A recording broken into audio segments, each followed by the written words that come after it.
Welcome back, guests. Welcome to a special pod today to get the pulse on local government as elected officials from all corners of BC converge on Victoria next week for the annual Union of BC Municipalities convention. Now, joining me today in this quick pod episode is our intrepid man on the street, the man close to the ground in communities across British Columbia, Global TV's Richard Zussman. Richard, hello. Hey, Mike. Thanks for having me. Thanks again for coming by. Richard, first of all, you're going to be broadcasting from the UBCM convention next week, right? Yeah, so we're trying something a little bit new. We've done a little bit of this in the past, but we're going to be having a daily show from UBCM every day but Wednesday, Yeah. where Keith Baldry and I will be on the ground at UBCM here in Victoria. We'll be doing interviews with mayors, councillors, potentially some provincial politicians on Monday, Tuesday, Thursday, Friday. That will be on BC One, our 24-hour global station, from 2 to 2:30 each day, when we'll look at sort of the big topics that are dominating the conversation at UBCM. It's such a unique opportunity. You know this, Mike. Yeah. Most people listening probably know this too, but this is one of the marquee events every year on the political calendar. Every politician in the province will be this year in Victoria together having discussions about some of the big issues that matter. So we thought it was a really good opportunity. You'll also probably be able to hear some of those on CKNW. And the reason we're not doing Wednesday, just a plug for that as well. I'll be in Vancouver Wednesday with my colleagues Chris Galis, Sophie Louie, and our boss Bhupinder Hundal at the Greater Vancouver Board of Trade, where we're doing an event at 4 p.m. on Wednesday. I think there's still tickets available for that to talk about the future of the media in this province So you're and the not role that Global BC plays. So it's going you're to be a not busy week. you're not letting Baldry go? So we need him here. We need him at UBCM. I think Keith is Does he actually leave the legislature? Like, will he actually cross the street and go so to the conference center? so Keith lives in a triangle that is largely defined by his home, the local grocery store, and our office. And fortunately for us, the conference center falls within that It's in the triangle. Golden Triangle. So it's within Keith's roaming area. So he will be at UBCM with me. He will happily take pictures with any municipal politician that wants one. And I'm sure if you're lucky, he'll also give you a tour of the legislature. Oh, there's a deal. Okay.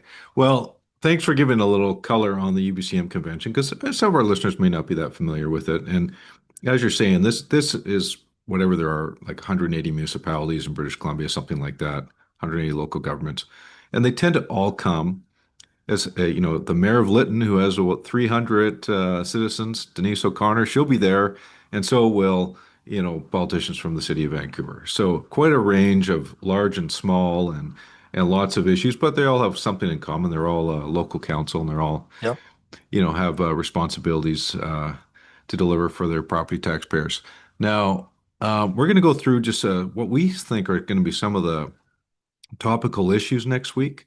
And what we're hearing is that the members are going to be have on their mind and what may generate some media coverage and generate some perhaps even some controversy. And let's start with the First Nations issues. There's a couple of them actually that are burbling right now. One issue that I think is on the minds of a lot of local government folks is the Heritage Conservation Act. And that's starting to emerge as a local issue. There was an op-ed this week by Warren Murko and Jeff Moyes, who's a former Attorney General lawyer, on their concerns on the Heritage Conservation Act and how that could impact property owners in BC. And I think local government is raising lots of questions about, you know, how do we deal with this? How we haven't been engaged. I think they're concerned that there's been a lack of engagement along the way. What are you hearing on your end on this one? Yeah, so we did a story about this on the News Hour last week. I spoke with Mayor Brad West from Port Coquitlam about it, but Brad isn't alone here. I am being told that municipal politicians are hearing from their city staff about significant concerns about the province's consultation process on the Heritage Act and what it will mean going forward. So right now, the Heritage Act can be prohibitive for a number of municipalities. There are requirements to do archaeological studies whenever you dig. Finding someone to do those studies is often up to a year wait. There is a conversation happening right now about changing the language, not just in very specific sites, but in essence, in any location where First Nations believe that they had potential territory or places that were significant to their culture and history, and that could broaden out the areas where there'll be requirements around archaeological studies. And there are questions from municipalities about, well, what is that going to mean if a playground is currently on an area that a First Nation says may have been a gathering place, or may have been a place where they would reflect in their communities. And does that mean that there will be delays fixing that playground for or building a new one? Will there be delays building new housing? So there are a lot of questions. A lot of it's hypothetical because we don't have the new legislation yet, but it's creating a lot of doubt in these city manager offices around how do we move forward with these projects. And you couple that with the larger conversations about UNDRIP, and municipalities are struggling with how to connect those things. And one of the Well, resolutions, yeah. the clues we get are what's in the resolutions, what's on the agenda. One of the resolutions was really interesting to me. It's about working with municipalities on UNDRIP, but it has long disclaimers about some of these challenges with consultation with the province. Yeah, and I think the UBCM writ large has taken a position in favor of UNDRIP, and many Yep. municipalities support the aims of UNDRIP. So, I think it's one of these issues where there'll be a bit of a continuum. There'll be those who have concerns but want to make it work, and there'll be others that are saying we're really uncomfortable with the way things are going here overall. So we'll see how that spills onto the floor. The other issue that I think is going to be quite interesting is, and I think this is more of a for information issue, is the unpacking the Cowichan decision. And there's going to be a pretty interesting panel with three lawyers. Two of them are um, on interesting sides of the issue. One is David Rosenberg, who's the Cowichan lawyer, who's done some media on this since the decision. And the other is Robin Younger, who's been pretty outspoken on a whole range of issues concerning DRIPA and concerns with DRIPA. And Robin's a former deputy minister in the BC government as well. So I'm hoping to be a fly on the wall in that session because I think that I'm going to learn a lot.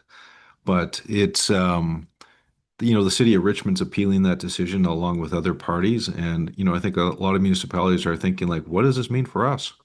Yeah, and this is where UBCM is at its best, where you have two differing opinions and allow municipal leaders to come in and hear that conversation. In essence, you're getting free legal advice to, Yeah. to better understand what this is going to mean. I know lawyers will balk at this idea that listening to a panel is legal advice, but you're hearing experts here discuss what this may mean, not just in the very specific case of Cowichan, but with other communities that may feel that they can get locked into this conversation about fee simple. That this has created a chilling effect on development and investment, and it's created a chill effect for municipalities too, as they grapple through what does this mean for their land, municipal land, at a time when there may be court challenges from municipalities. And I think it's going to be an interesting discussion and help hopefully provide some type of certainty for municipalities to better understand not just the Cowichan decision, because I think the reality now is this needs to go to the Supreme Court of Canada.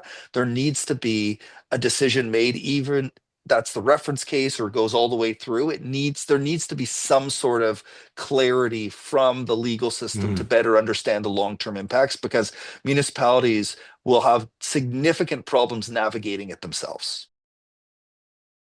The annual Union of BC Municipalities Convention is taking place in Victoria from September 19th to 23rd. Some of our guests might be wondering, what's the big deal? Well, it's the number one event of the year that brings together locally elected officials from all corners of the province to discuss today's issues together and also meet with their counterparts from the provincial government. In fact, mayors, councillors, and directors will spend hours each week in speed dating sessions with cabinet ministers to advance issues of concern to their community. As a critical energy provider, FortisBC is a proud supporter of the UBCM Convention. For years, they've had a strong presence because their more than 2,700 workers live and work in the 135 communities and 58 First Nations communities they serve around BC. At the UBCM Convention, FortisBC Community Relations leads will be meeting with locally elected officials to strengthen the two-way dialogue on energy issues such as affordability, energy reliability, hybrid heating systems, and renewable natural gas. If you're listening and you're at the UBCM convention, look out for one of the FortisBC representatives. They will be happy to talk to you. And if you're not at the UBCM convention, rest assured that with colder weather coming, FortisBC will be keeping their nearly 1.3 million customers warm and cozy.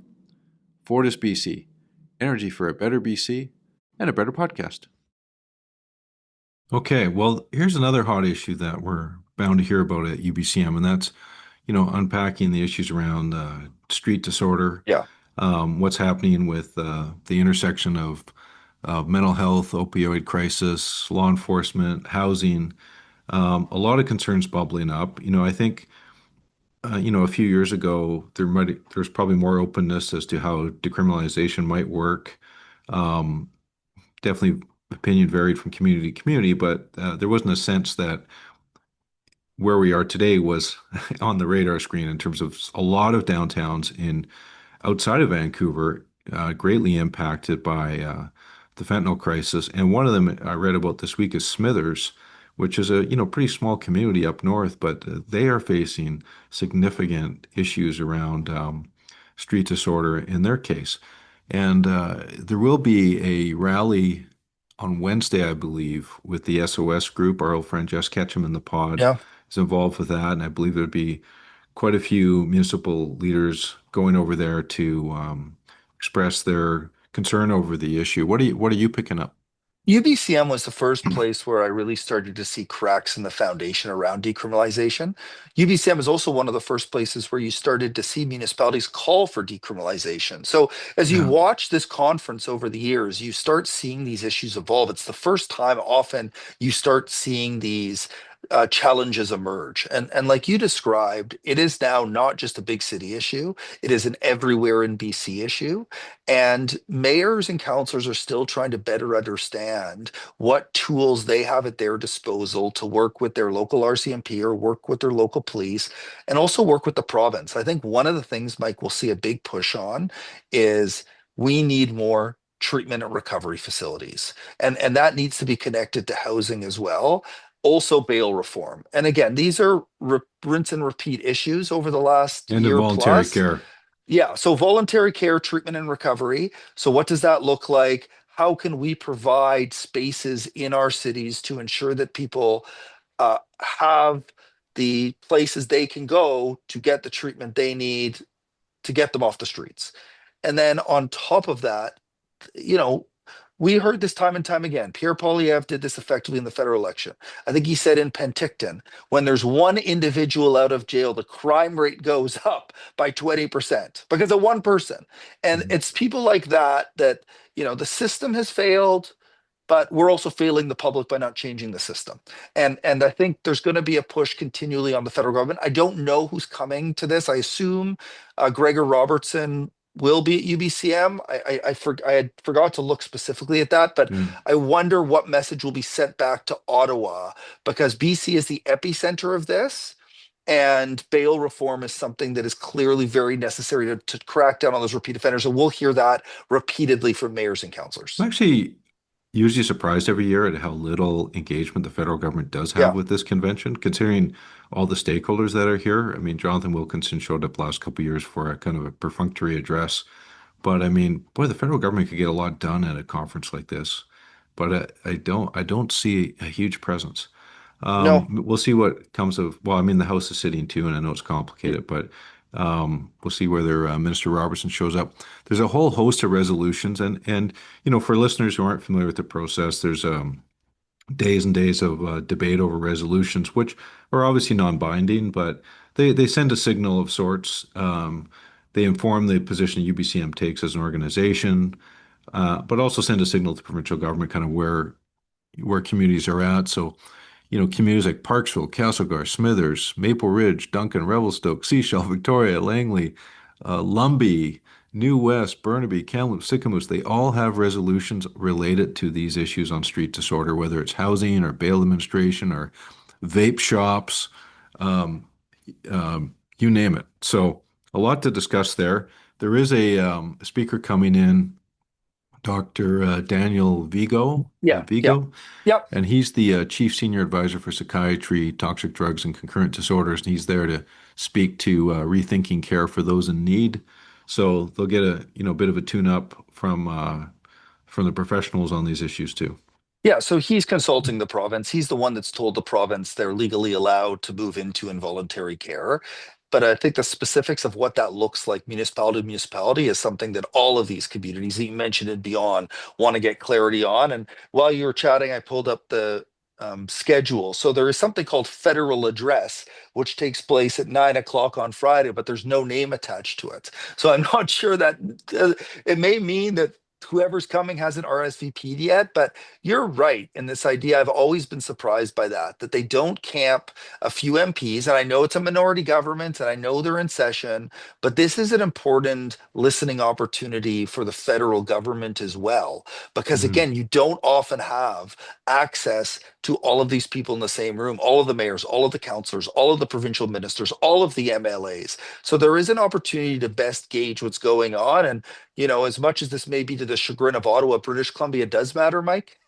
And what happens here Yeah. does matter. And you can start seeing some of the massive federal issues. The epicenter is here. And so I think they do miss an opportunity. But yeah, the Daniel Vigo presentation will be interesting as he continues to outline to municipalities how they can work through a system that now allows for some semblance of involuntary care. We should add some color too about how the provincial government responds to UBCM because all Yeah, the MLAs are there, opposition and government.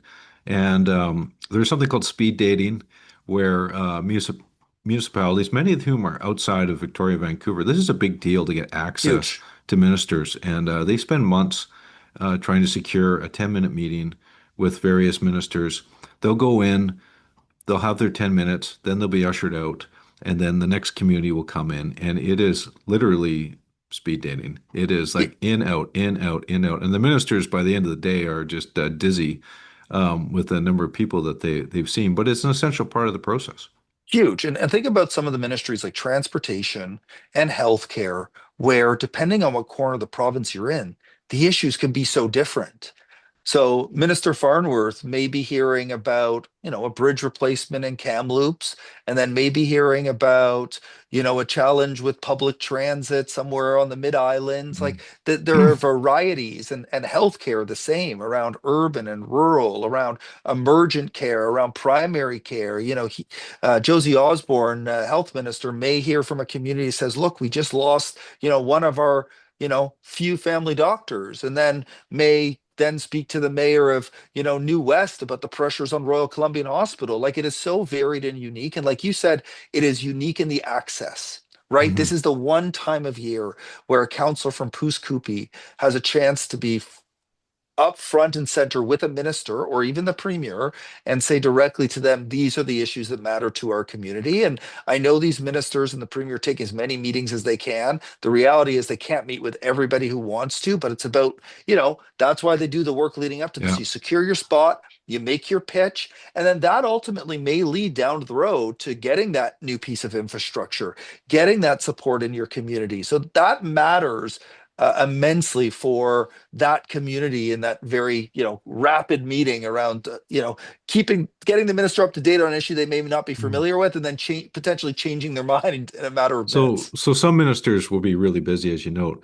I wonder who the loneliest minister will be at UBCM. Who's the one that nobody wants to meet with? Like, was it the minister of AI or something, or what? What do you Well, we think? don't have one of those, I so thought we did now. Don't we have a minister of AI now? Isn't that I Rick don't. Blumack? That's federal. Oh, maybe he is. He's not Yeah, a full exactly. minister, I Like, is he don't gonna have to think. like walk around like with a sandwich board or something to say, "Please meet with me"? Or are there any others that just Like I'm trying to need some rack help my getting some brain. meeting invitations? So it's Like funny because this time around they have them in their offices. But all ministries have tentacles into municipalities. So I'm just trying to rack my brain. One that pops to head is tourism, sports, and culture. But tourism obviously has some pretty significant municipal impacts, but they're not to the same degree as the other. So that may be one. Potentially Ministry of Children and Family Development. yeah. But again, municipalities, it depends on the municipalities and the issues that have come up. We're not saying that these are insignificant ministries. They're just ones that have fewer How tentacles in they interact with municipalities local government. Yeah. because the local government ones, clearly Christine Boyle, this is her first Mhm. UBCM as the Minister of Municipal Affairs, a former councillor in Vancouver. Mhm. She's gone to UBCMs as a And councillor. housing. Now Yeah. she's the minister and housing. So like that agenda is the busiest. Yeah. Transportation overloaded, health Yeah. overloaded. I Yeah. wonder one like Ravi Kalon in jobs in the economy, like again, it's one that matters hugely, but it's largely focused now towards Ottawa, less so upon municipalities. But Mhm. we'll see. We'll see how busy some of these ministers are. But for those that are busy, it is overwhelming. And like you said, for those that are not busy, maybe they can join Keith on his Better tour. get busy. Yeah. Okay. Well, the third issue area of interest I wanted to flag was just around natural resources. Yeah. And on the Monday, on the fringe of UBCM, across the street, literally, will be an all-day event hosted by Resource Works called Get It Done. And they've got a full day, a full agenda plan that day, catered to mayors who can come over and councillors and regional district directors who can come over and pop in. There'll be lots of stakeholders there. And there'll be some familiar faces at this event, I noticed. There's an expert from Bloomberg NEF speaking about LNG in a discussion with Christy Clark. And who's on the agenda in the afternoon? Adrian Dix. So Christy and Adrian together again. Not on the Yeah. same No, time not even necessarily. in Not on the the same same. stage, but same One's in the room. morning, one's in the Yeah, afternoon. so I like the unity of British Columbia coming together there. We'll also have Barry Penner and Bill Thielman. We'll be doing a panel together in the afternoon. We've got a mayor's panel at lunch with Mayor Kermit Dahl from Campbell River, Leonard Krogh from Nanaimo, and Brad West. There he is again, doing a panel on resources. And there was an op-ed in the Sun yesterday from I think it was 9 or 10 mayors from across BC, basically calling for like local governments need to be more involved in natural resources. Like the province and the feds need to involve them more. More needs to happen. You know, the communities depend on the natural resource economy, et cetera, et cetera. So I think that's going to be, a talking point for them throughout the week. Yeah, and I'd be curious, what role obviously Brad West has been a strong advocate for growing our economy, but the natural resource sector in Port Coquitlam is very different than the natural resource sector here on the island in the Nanaimo and Campbell River, and obviously very different than the natural resource sector in northern BC. And so the conversations around how do we maximize the use of our resources and power municipal governments to do some of that work with both the province and the federal government, because again, Energy Minister Adrian Dix is working very closely with Ottawa. We were fortunate that BC has had 2 of the 5 projects fast tracked by the Prime Minister during the first phase. There's a commitment that more will come, including the Northwest Transmission Line. But like, what is the responsibility here from the Oh, yeah, province to work with okay. municipalities? I mean, it's not a bad thing they're on the list, but I mean, Well, where these projects are going to happen anyways. Come on. sure, but they could Like, have been in do phase something 2. And I hard. think, Do something hard. Come on. yeah, a new pipeline, that would be hard. Well, that would be hard. But like, let's see them really bend the curve on Yes, permit yes, approval, right? projects that actually, although you can debate on LNG Canada too, but yes, I agree. I think projects that are Let's at put their pressure. inception now, like Yes, mines that are starting to go through the process, is and it going to be and 5 years or ones that 3 may years? have resistance, and it Yeah, could be 18 months. And so yeah, that's where, and there is a role here for the municipalities to say, because often there are permitting holdups within regional districts and municipalities as well. yeah. So this is not just about speeding up federal and provincial permitting, it's also about working through municipal process for some of these projects. So there is a Especially on role here. housing. Yeah, yeah. Premier Eby famously came to, famous to me anyways, came to a BC Natural Resources Conference a couple years ago and says, we're going to figure out permitting times and housing, and then we're going to take those learnings and bring them to natural resource sector. And everyone's going like, hmm? What? Yeah. And well, I mean, basically what they've done in housing is just say, we're going to override the municipalities and put a bunch of density in their transit stations. Now, so yes, there are a lot of issues about permitting timelines that are in the local government realm, particularly on housing, and that frustrates the province. I think local governments get frustrated by the province on things related to how fast can we get projects approved. Yep. So like in mining and energy, there's lots of new projects that are on the books, but in forestry, um, they're just having trouble surviving, right? Yes. Yeah. And getting access to fiber, and Yes. it's a Gordian knot of environmental and indigenous issues that have to be untangled. And so I think that's on the mind of a lot of mayors too, who have, particularly ones that have pulp mills that are very vulnerable, which would have a cascading effect on all the other forest users who tie into that supply chain. So, anyways, tough issues, but we'll hear more about them next week. Um, I wonder whether, well, I think actually I know the answer to this from a political basis. The UBCM, as important as the UBCM is next week, it's going to be overshadowed to some degree by what's happening with the Conservatives. Yeah. They're going to release the results of the leadership review on Monday. And maybe it's going to be a nothing burger, and John Rusted's got 80+% support, and on goes life. But how do you see it unfolding in terms of the media coverage and the fallout of that? Yeah, so Monday is going to be about finding conservative politicians at UBCM to get a sense from them about first this vote result. So my understanding is we'll get numbers on Monday afternoon. They are wrapping up right now the leadership review. The final meeting is in Osoyoos on Saturday. Those results will come on the afternoon. That's the membership of the Conservative Party of BC and whether they believe John Rustad should continue as the leader. But what's happening that is incredibly unique is at 7 p.m., there's a caucus meeting taking place here in Victoria of the Conservative Caucus. And my understanding, again, things could change, but my understanding right now is that group will be voting on John Rustad's leadership. So it is separate from the leadership review. It will be informed by the percentage Rustad gets. If Rustad gets a horrible percentage, which nobody is expecting but is possible, he may resign before this caucus meeting even takes place. But if he gets a number he's confident with, he's then going to his caucus at 7 p.m. and the caucus will vote. And my understanding is there has been a group in that caucus that is trying to push him out. We've done some reporting on that on Global BC. It's really interesting the coalitions, Mike, that are emerging within there. There are those that would be defined as the further right in the political spectrum. Some of the names that have been floated around to me are Rosalind Byrd and Heather Moss, and others who are concerned about John Rustad not bringing the party far enough right. And then there's some of the BC United folks. Again, some of the names that are floating out there: Brennan Day, Eleanor Sturco, maybe even Gavin Dew. Again, these are happening behind closed doors, that they don't believe that John Rustad has brought the party enough to the center to actually win an election. And those groups are working together to oust him. There's confidence from the Conservatives he's going to survive, but it is going to be a massive distraction. They need to try to put it to the side before John Rustad shows up on the stage Yeah. later in the week at UBCM, because there's councillors and mayors who support the Conservatives all across the province who will all be there, and they'll be asking Yeah. themselves, well, is this a vessel that really can form the next government in this province? It reminds me a little bit of a few years ago at UBCM. That's when we first started to hear those rumors about Anjali Apitturai's leadership campaign. And I remember the Mhm. Monday of UBCM, I broke the story that she had in essence outsold David Eby.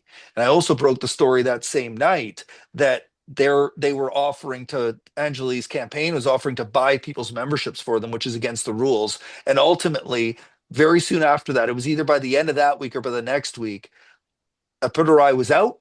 David Eby was premier. So UBCM, a lot of interesting stuff can happen around the Yeah. fate of people's leadership. Yeah, she was invited to take a long walk off a short pier, as I Yeah. recall. Yeah, no, it'll be interesting. It'll certainly be on the minds of a lot of delegates at UBCM. It'll be an interesting week.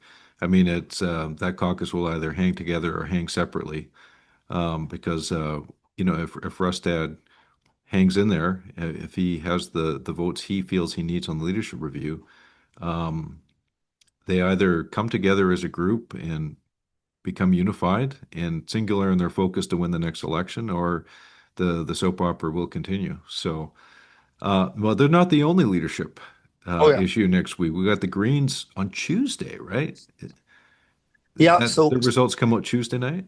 Yeah, so we'll get the results there. Three candidates in that race: Emily Lowe and Jonathan Kerr, Adam Bremner Akins, and it's been an interesting race. It's a real Mm, dichotomy. Jonathan Kerr is in essence more of the establishment. He is a counselor from the Comox Valley, yeah, family doctor, and then Emily Lowen has described herself as an environmental activist. She wants to drive the party left. yeah. That's again, a debate around where the Greens are on the political spectrum. She wants to tap into some of the stuff we've seen Mandani talk about in New York City, really, I think is what her inspiration is. Young Yeah. people, left ideology. And so I'll be curious to see what that means for the Greens. And then, think about this, Mike, like you get elected leader. And then the next day, you're on the stage at UBCM presenting this vision in front of I think councillors it's at from like across 8:30 the in the morning province. on Yeah, Wednesday. It's like straight from the victory party into yeah, the speech. Well, good luck to them. We'll see what yeah. happens. Be interested if Emily Lowen does win, how Jeremy Valeriot and Rob Botterill take to that.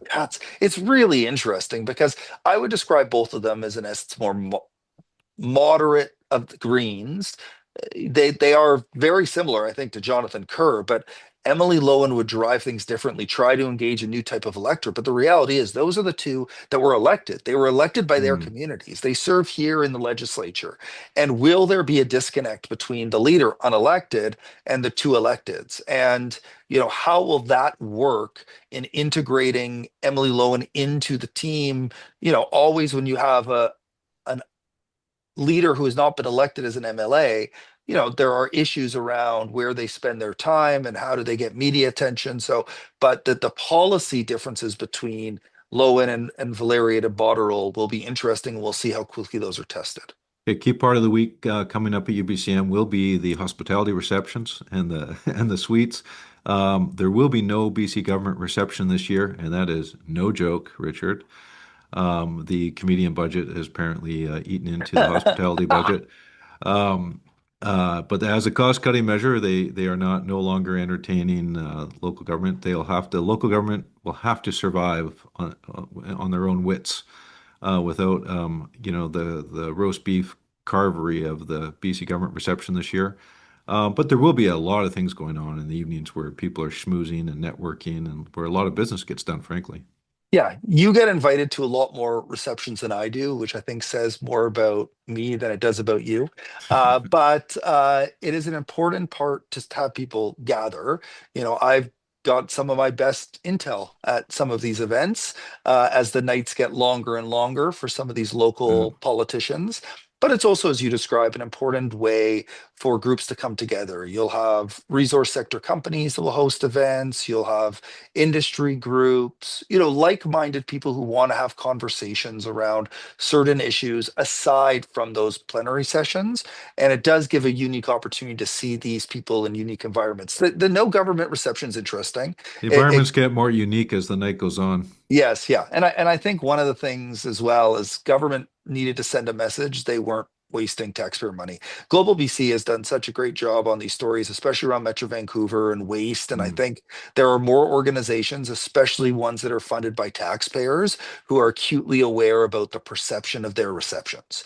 And if you are throwing a mm. party for elected officials and spending hundreds of thousands of dollars in some cases in public money, that's not a great look. Richmond could invite everybody to the keg with all their gift cards, but I think those gift cards have been long spent, and there's an investigation into them. So, there's a reason why the public is concerned about spending, and I think communities are aware of that, and organizations that are funded by taxpayers are aware of that. Yeah. I'm also going to be kicking off my curling season on Wednesday night, so I'm skipping the big CUPE reception because I will be at the Victoria Curling Club to start the 25-26 season. So I know it's the signature reception. I feel like I'm not going to be missed, but I also am trying to sort my priorities out.